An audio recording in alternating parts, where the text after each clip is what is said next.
Have you ever imagined that an ordinary afternoon of shopping could turn your life upside down and shake up an entire town? Well, that's exactly what happened to Mrs. Eleanor Vance, a 78-year-old African-American woman known for being a sweet person and for the wonderful treats she sold at the Sunday market. She never imagined the nightmare that awaited her that Saturday afternoon in Willow Creek, a quiet little town in the Ohio countryside. While Mrs. Vance was choosing fruit to make her famous, Jam, a police officer who already had a reputation for being explosive, approached her. What was supposed to be a simple check turned into a horror. The officer accused her of shoplifting without any evidence. Witnesses watched in horror as he dragged Mrs. Vance to the back of the market, where the real nightmare began. No one knew it, but Mrs. Vance's daughter, Dr. Olivia Reed, was a top-notch lawyer in human rights and police abuse cases, and Olivia was returning from a conference when she received the call that would change everything. The news spread like wildfire throughout the city. People couldn't believe that something so cruel had happened to a woman so beloved by everyone. And the big question was, what would happen when her daughter, famous for her determination to seek justice, found out everything? Olivia's arrival in the city was like a warning of a storm. Her eyes, which were usually warm, now shone with a determination that chilled the spine. She didn't just want justice, she wanted revenge. The sun had barely risen when Olivia stepped into the Willow Creek Central Police Station.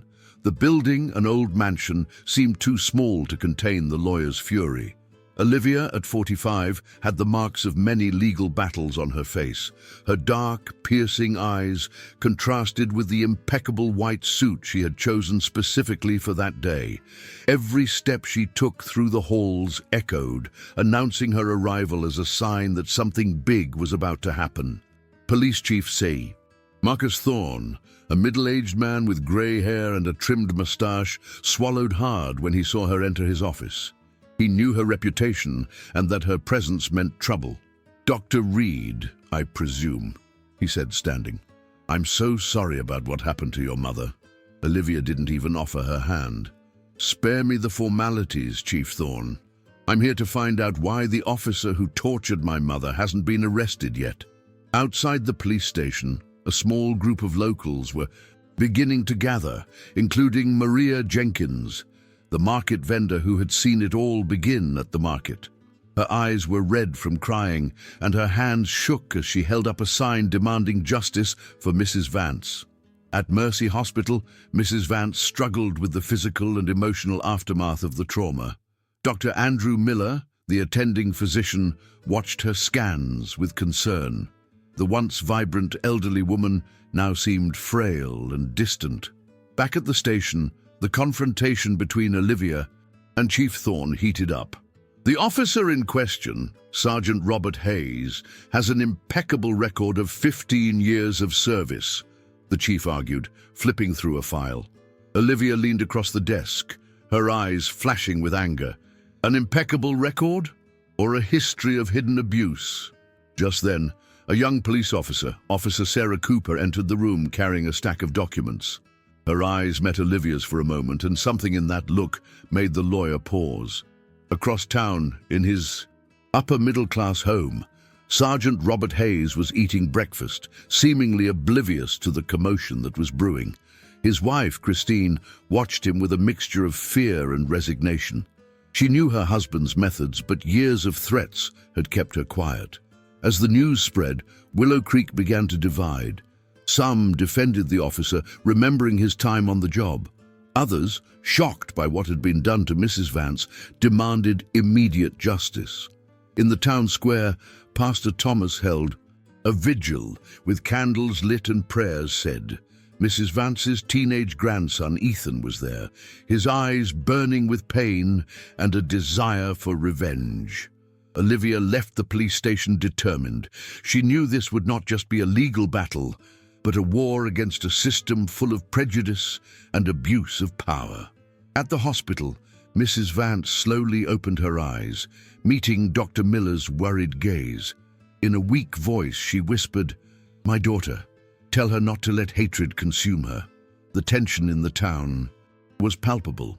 Everyone in Willow Creek knew that the next few days would change the fate of this quiet community forever. And at the center of it all was Olivia, a daughter ready to seek justice, no matter the cost. Olivia's makeshift office in the city hotel was bustling with paperwork and the smell of strong coffee. She'd barely slept in the last 48 hours, her red-rimmed eyes fixed on her laptop screen, scrolling through police records and incident reports. There was a knock on the door. It was Officer Sarah Cooper, nervously glancing back before entering. "Dr. Reed, I have something you need to see," Sarah said, barely above a whisper. She slid a flash drive across the desk. "These are internal reports, cases that have been covered up. Sergeant Hayes, he's not the only one." Olivia shivered. "Why are you helping me, Officer Cooper?" Sarah hesitated, her eyes filling with tears. "Because I have a grandmother too, and because I've seen too many things swept under the rug." Meanwhile, at the hospital, Mrs. Vance received an unexpected visitor. Sergeant Robert Hayes, in plain clothes, entered the room. His usually hard face showed a mixture of arrogance and concern. "Ma'am," he began, his voice low and menacing, "I hope you understand that what happened was a misunderstanding. It would be a shame if your daughter kept poking this hornet's nest. Accidents happen, you know." Mrs. Vance's eyes, even though tired, shone with an inner strength that made Hayes recoil. "Young man," she said calmly, "you have no idea the fire you're playing with." At the police station, Chief Thorne faced a dilemma. Pressured by his superiors to hush up the case and protect the image of the police force, he was torn between duty and conscience. The arrival of an anonymous envelope with compromising photos of him only made his situation worse. Tensions in the city reached a peak when a peaceful demonstration in front of City Hall was met with hostility from supporters of Sergeant Hayes. Mrs. Vance's grandson, Ethan, found himself in the middle of the conflict, his anger nearly exploding into violence. Olivia, alerted to the situation, rushed to the square. Seeing Ethan about to fight with one of Hayes's supporters, she intervened. "Ethan, no!" Olivia shouted, grabbing her nephew's arm. "This is not how we're going to get justice." "So what, Auntie?" Ethan replied, tears of frustration welling in his eyes. "They hurt Grandma and they're laughing at us." Olivia cupped her nephew's face. "With the truth, Ethan. The truth is our most powerful weapon." That night, a secret meeting was held in the back of Pastor Thomas's church. Olivia, Officer Sarah, Dr. Miller, and Maria Jenkins gathered to plan their next steps. Sarah's flash drive revealed a disturbing pattern of abuse and cover-ups that went far beyond Sergeant Hayes. "This is bigger than we thought," Olivia said, running a hand through her hair in frustration. "It's not just one corrupt cop. It's an entire system." "And what can we do against an entire system?" Maria asked, her voice shaking. Dr. Miller, who had been silent until then, spoke up. "We can expose him. I have medical records from several victims over the years. I've always suspected it, but I've never had enough evidence to act." As the group made their plans, Sergeant Hayes felt the noose tightening. An anonymous call alerted him to Olivia's investigation. Panicked, he began calling old allies, asking for favors and making threats. The next morning, Willow Creek awoke to shocking news. Chief Thorne had been found dead in his office, apparently by suicide. A letter beside him detailed years of corruption and cover-ups. Olivia, upon hearing the news, felt a mixture of horror and determination. She knew the game had changed drastically. What had begun as a quest for justice for her mother had now become a crusade against a rotten system. As the city buzzed with speculation and fear, Olivia stared out her hotel room window, watching the sunrise. She knew the next 24 hours would be crucial. With Sarah's flash drive, Dr. Miller's medical records, and Chief Thorne's posthumous confession, she had enough ammunition to expose the entire scheme. But as she prepared for her next move, one question gnawed at her. At what cost would this victory come? And would Willow Creek and her own family survive the storm that was about to unleash? The sun had barely risen when Olivia received an urgent call from Ethan. "Auntie, Grandma's missing from the hospital." The teenager's voice shook with panic. Olivia's blood ran cold. Within minutes, she was at the hospital, questioning a frightened nurse. She insisted on leaving. She said she had something important to do, the young woman explained, avoiding the lawyer's furious gaze. Meanwhile, in a coffee shop across town, Mrs. Vance sat calmly, her wrinkled hands clasped around a cup of tea. Across from her, pale and nervous, was Christine, Sergeant Hayes's wife. "My child," Mrs. Vance began, her voice soft but firm. "I know you are not complicit in your husband's actions, but your silence, it comes at a price." Christine nodded slowly, tears in her eyes.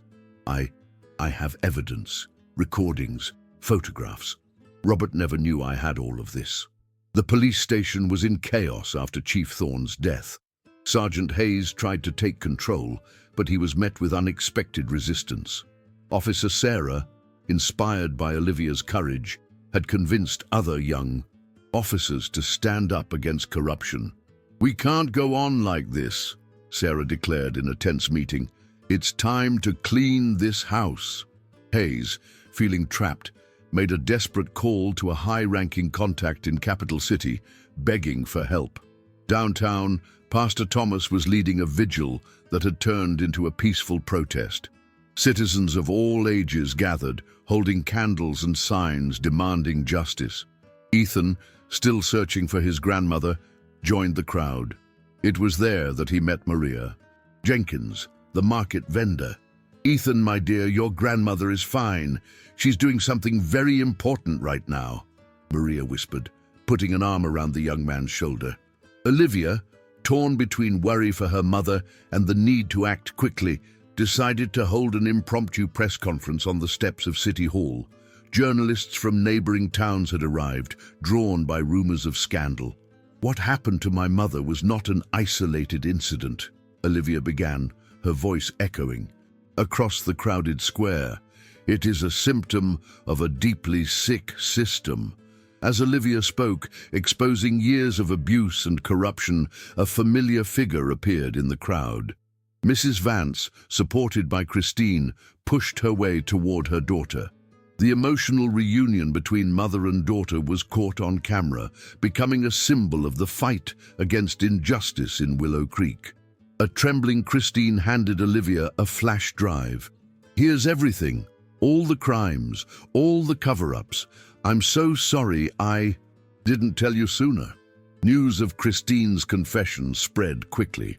Sergeant Hayes, upon learning of his wife's betrayal, attempted to flee town, but was stopped by a police roadblock led by Officer Sarah. As Hayes was taken into custody, cheers echoed through the city. But Olivia knew the battle was far from over. Gathered at Mrs. Vance's house that evening, Olivia, Ethan, Dr. Miller, Pastor Thomas, and Maria Jenkins discussed their next steps. "We've taken Hayes down, but what about the others involved? The ones above him?" Dr. Miller asked. Olivia, exhausted but determined, replied, "This is just the beginning. We have a long way to go to truly clean up this city." Mrs. Vance, watching the group with wise eyes, said, "Remember, my dears, true change begins in the heart of each individual. What we have done today is plant a seed." As the night wore on, Willow Creek seemed on the verge of a great transformation. The fight for justice had united the community in ways no one could have imagined. But in the shadows, powerful forces were already stirring, determined to keep things as they were. The battle for Olivia and her allies was far from over, and the challenges that awaited them would be even more perilous. Dawn in Willow Creek brought cautious hope. The streets, still plastered with protest signs, buzzed with talk of the recent revelations. Olivia, exhausted from a night of planning, was heading to the city courthouse to file the documents that incriminated not only Sergeant Hayes, but a network of corruption that reached all the way to the Capitol. Her heart pounded, knowing the importance of the moment. However, upon arriving at the imposing courthouse, Olivia was greeted by a scene that chilled her. A team of state police internal affairs officers, led by a grim-faced Colonel Vance, blocked the entrance. "Dr. Reed," the colonel addressed her, his tone cold and measured. "I am Colonel Vance. I am here to inform you that this case has been transferred to state jurisdiction. All related documents must be turned over to us immediately." Olivia, tasting the bitter taste of defeat, tried to argue, but to no avail. The colonel produced official orders signed by the state governor. Meanwhile, at the local police station, Officer Sarah was being ordered to release Sergeant Hayes. "Orders from above," an officer who had just arrived from the capital said, avoiding her gaze. The news spread quickly throughout the city. What had seemed like a victory had turned into a nightmare. Hayes, released, paraded through the streets with an arrogant smile while his supporters celebrated what they called justice. At Mrs. Vance's house, his family and allies were in shock. Ethan punched the wall in frustration while Dr. Miller shook his head in disbelief. "How is this possible?" Maria Jenkins asked, tears of anger in her eyes. "We had all the evidence." Olivia sat silently, looking defeated for the first time since her crusade began.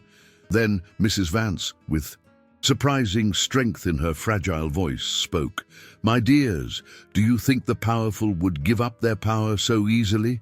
This is not a battle, it is a war, and we have just seen the real enemy." Her words seemed to spark something in Olivia. She stood up, a new determination shining in her eyes. "Mother, you are right. We were naive to think it would be that simple. But now we know what we are really up against." At that moment, Olivia's phone rang. It was an unknown number. She hesitantly answered it. "Dr. Reed," a clearly disguised male voice said. "All is not lost. There are people in the capital who want the truth revealed. Meet me at midnight at the old abandoned mill. Come alone." The group debated the mysterious call intensely. "It's too risky," Pastor Thomas argued. "But it may be our only chance," Olivia countered. As night fell over Willow Creek, Olivia prepared for the meeting, ignoring her family's protests. Ethan, determined to protect his aunt, followed, her in secret. In the abandoned mill, shrouded in shadow and mystery, Olivia encountered a hooded figure. "Dr. Reed," the figure said, revealing himself to be a middle-aged man with tired eyes. "I am Judge Thompson. What you have discovered in Willow Creek is just the tip of the iceberg. The corruption goes much deeper, reaching the highest levels of state government." Olivia listened intently as Judge Thompson revealed an intricate web of corruption involving politicians, businessmen, and even members of the judiciary. "Why are you telling me this?" she asked suspiciously. "Because someone has to do something," he replied, handing her a flash drive. "Here is evidence that could bring down the whole scheme. But be careful, Dr. Reed. They will do everything they can to keep this from coming to light." Before Olivia could ask any more questions, a noise startled them both. Ethan, trying to get closer to hear better, had tripped.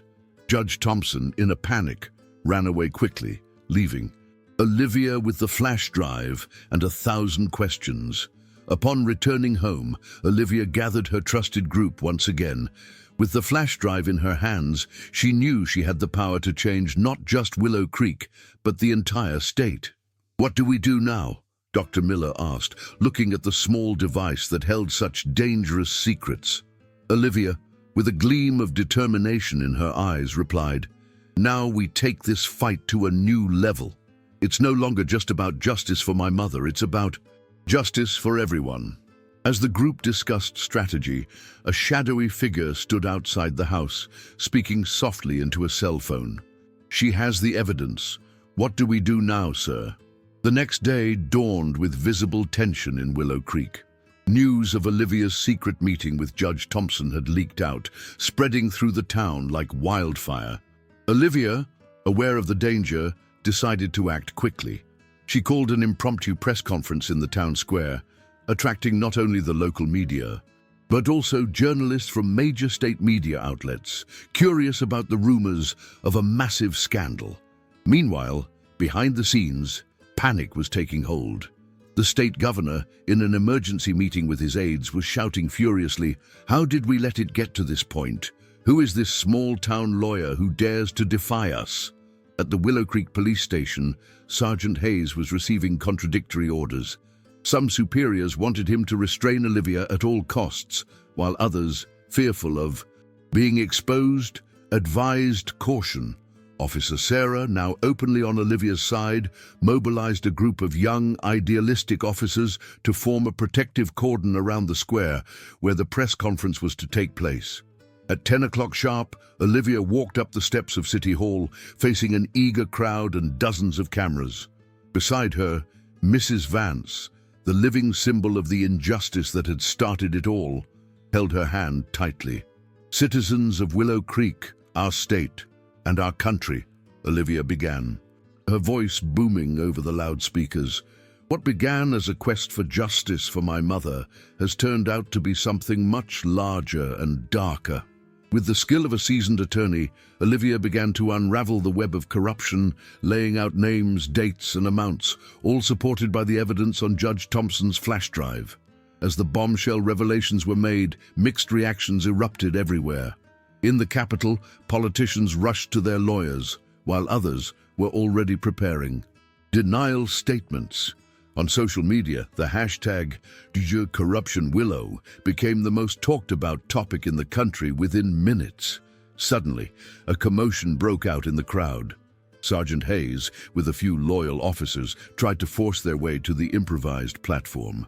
"This is a farce! She's lying!" he shouted, his face red with fury. It was at this point that Ethan, Mrs. Vance's young grandson, stepped forward with a courage that surprised everyone. He faced Hayes. "The only liar here is you. We all know the truth now." The crowd, inspired by the young man's courage, formed a human barrier, preventing Hayes and his men from advancing. The cameras captured a moment that would soon go viral. An unarmed teenager confronting corrupt police officers. Olivia, taking advantage of the confusion, continued her revelations. She exposed money laundering schemes, kickbacks in public contracts, and a mutual protection network that reached the highest levels of state government. As the press conference progressed, something unexpected began to happen. Police officers from cities across the state, inspired by the courage of Olivia and Officer Sarah, began to speak out, sharing their own stories of abuse and corruption that they had witnessed over the years. At the end of the press conference, Olivia made a moving plea. "This is not the end, but only the beginning. The change we want will not come from above, but from each and every one of us. Today, Willow Creek stands up, and we invite the entire state, the entire country, to stand up with us." The consequences were immediate and devastating. In the hours that followed, spontaneous demonstrations broke out in several cities across the state.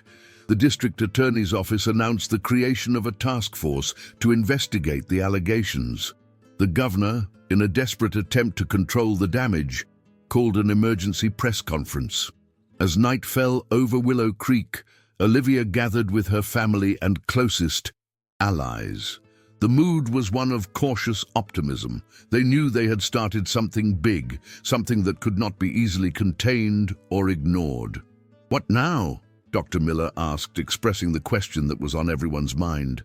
Olivia, exhausted but determined, replied, "Now we prepare. The real battle is just beginning."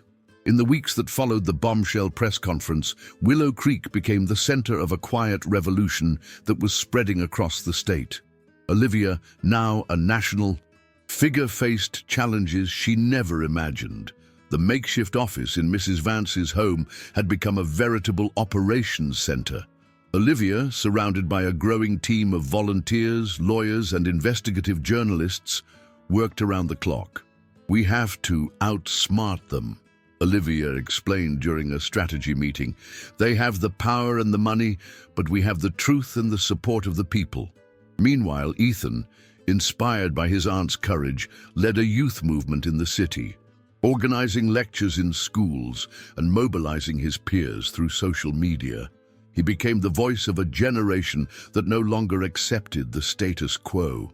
"We can't wait for adults to fix everything," Ethan declared in a moving speech to hundreds of young people. "This is our future at stake. We have to be the change we want to see." Officer Sarah, meanwhile, was facing her own challenges on the force. Promoted to sergeant for her courageous actions, she now led a group of officers committed to reforming the institution. "It's not enough to remove the bad apples," Sarah argued in a tense meeting with senior leadership. "We have to change the culture from the inside out." Ms. Vance, physically recovered but still emotionally scarred by her ordeal, became a symbol of resilience. She began visiting other victims of police abuse, offering comfort and encouragement. "Pain can either break us or make us stronger," she would say, her voice soft and full of wisdom. "We choose to be strong, not just for ourselves, but for those who come after us." Dr. Miller, inspired by recent events, started a mental health program for victims of violence and abuse of authority. "The trauma doesn't end when the injustice is exposed," he explained. "That's when the real work of healing begins." But it wasn't all victories. Olivia and her team faced constant threats, intimidation attempts, baseless lawsuits, and even a failed attempt on Olivia's life, showing that the corrupt forces would not give in easily. One night, after a particularly difficult day, Olivia found herself alone in her office, with the weight of responsibility on her shoulders. That was when Mrs. Vance entered quietly, carrying a cup of tea. "My child," she began, sitting down next to Olivia, "do you remember that old apple tree in Grandma's backyard?" Olivia nodded, curious about the change of subject. "That tree," Mrs. Vance continued, "has survived storms, droughts, and even lightning. Do you know why? Because its roots were deep and strong. You, my dear, are like that apple tree. Storms will come, but you will remain standing because your roots, your love for justice, your compassion are unshakable." Her mother's words touched Olivia deeply, renewing her resolve. The next morning, energized and with a new plan in mind, Olivia called a meeting of her entire staff. "We need to change our approach," she announced. "So far, we've been reacting to their actions. It's time to be proactive." Olivia's plan was bold. Create a statewide citizen watchdog network using technology and citizen engagement. They could monitor and expose corruption in real time. Ethan, excited by the idea, suggested developing an app. "We can create something that allows people to report and document abuse securely and anonymously," he explained, his eyes lighting up at the prospect. Sergeant Sarah, now a lieutenant, saw this as an opportunity for internal reform. "Not only will this help us identify corrupt officers, but it will also encourage good officers to speak up," she argued. Over the next few weeks, the idea took shape. Volunteer programmers, investigative journalists, and lawyers worked tirelessly to create a robust and secure platform. The launch of the Eyes on Justice app was a resounding success. Within days, thousands of downloads and hundreds of complaints began to paint a detailed picture of corruption in the state. The authorities, caught off guard by the massive mobilization, had no choice but to act. Investigations were opened, arrests were made, and slowly the machinery of corruption began to grind to a halt. Olivia, looking at the fruits of her labor, felt a mixture of pride and humility. She knew the fight was far from over, but for the first time since it all began, she felt that victory was truly possible. On a starry night, gathered with her family and closest friends in Mrs. Vance's backyard, Olivia raised a toast to Willow Creek, who taught us that even the smallest town can change an entire country, and to all of us who learned that when we come together, no corruption can stop us. Autumn was coming to Willow Creek, bringing with it winds of change that blew far beyond the small town's borders. The movement Olivia and her team had started had become an unstoppable wave of civic renewal that was sweeping the state. In their operations center, now housed in a former warehouse donated by a local businessman, Olivia and her team were working furiously. The eyes on. Justice App had become a powerful tool, exposing scandals almost daily. "We have something big," Ethan announced, his eyes bright with excitement as he scanned the latest data. A pattern of suspicious transactions linking the governor's office directly to offshore accounts. Olivia, leaning over her computer, nodded gravely. This could be the missing piece of the puzzle.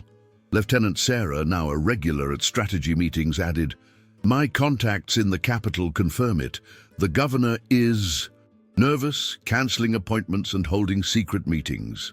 Dr. Miller, who had joined the team full-time, expressed concern. "They must be planning something big. We need to be cautious." As the team discussed their next steps, Mrs. Vance entered the room carrying a tray of coffee. Her eyes, always alert, noted the tension in the air. "What is it, my child?" she asked, placing a comforting hand on Olivia's shoulder. Olivia sighed deeply. "We're about to expose the biggest corruption scheme in the history of the state, Mom. But the risk is enormous." Mrs. Vance looked at every face in the room before speaking. "Do you remember the story about the little ant I told you when you were little?" Ethan smiled, remembering. "The one who moved mountains." "Exactly," Mrs. Vance added. "She couldn't do it alone, but when all the ants got together, they moved the mountain." With a new glint of determination in her eyes, inspired by her mother's words, Olivia stood up. "Okay, everyone. It's time to move our mountain. Ethan, I want you and your tech team to prepare a complete dossier with all the evidence we have. Sarah, we need maximum security. Dr. Miller, prepare our legal team for any blowback." In the days that followed, the tension in Willow Creek was palpable. Unidentified cars drove slowly through the streets, watching. Journalists from all over the country began arriving, sniffing out the big scoop. Olivia, anticipating the reaction of the corrupt forces, decided to act preemptively. She organized a network of safe houses throughout the city where evidence and key witnesses could be protected. Pastor Thomas, using his moral influence, mobilized religious leaders from various denominations to form a united front against corruption. "This is not a time for division," he declared in a stirring sermon. "It is time to unite for truth and justice." Meanwhile, back in the capital, panic was gripping the halls of power. The governor, sensing the noose tightening, called an emergency meeting of his closest allies. "We have to stop this now," he roared, pounding his fist on the table. "Use whatever resources you have. Discredit her. Intimidate her. Do whatever it takes." Back at Willow Creek, Olivia received an anonymous phone call late one night. The voice on the other end of the line was tense, almost a whisper. "They're coming in full force. They have orders to shut down your operation at any cost. Be careful." Olivia, her heart racing, called an emergency meeting. "It's now or never," she told her staff. "We have to release all the information before they can stop us." Ethan, his fingers nimble on the keyboard, prepared to begin uploading all of the data to secure servers around the world. "We're ready," he announced, his finger hovering over the enter key. Olivia looked at every face in the room. Her mother, Ethan, Sarah, Dr. Miller, and all the others who had risked everything for this cause. She took a deep breath, knowing that what they were about to do would change everything. "Do it!" she commanded. With one click, years of corruption, lies, and abuse were exposed to the world.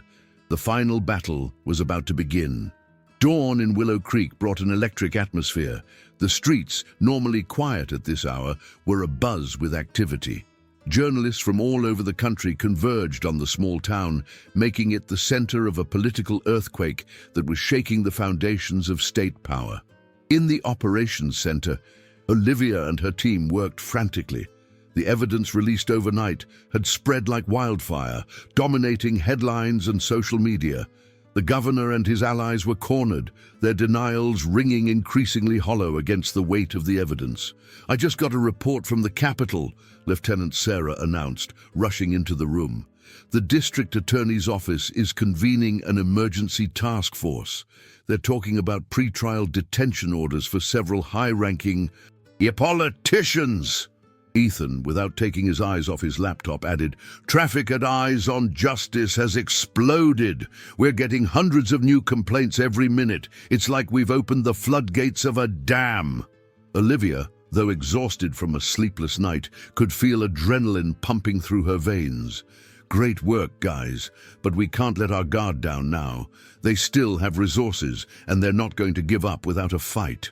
As if to confirm his words, Dr. Miller entered the room with a grave expression. "I've just received a warning. A convoy of police cars is on its way to town. It seems they're coming with orders to seize all of our equipment and documents." A tense silence fell over the room. It was Mrs. Vance who broke it, her voice calm but firm. "Then it's time we show them what Willow Creek is capable of." With surprising speed, a plan was put into action. While part of the team rushed to move important equipment and documents to secure locations throughout the town, another part coordinated with the residents a peaceful but determined response. As the patrol cars entered the city, they were greeted not by empty streets, but by a silent crowd of citizens. Men, women, the elderly, and even children formed a human barrier, their gazes fixed and defiant. At the front of the crowd, Olivia, Ethan, Sarah, and Mrs. Vance waited. The commander of the operation, visibly disconcerted by the unexpected reception, approached cautiously. "We have orders to conduct a search and seizure," he declared, his voice betraying a hint of uncertainty. Olivia stepped forward, her clear, firm voice echoing across the silent square. "And we have the constitutional right to peaceful protest. Each one here is a witness to the truth we are revealing. You can take our computers, but you cannot silence our voices." At that moment, something extraordinary happened.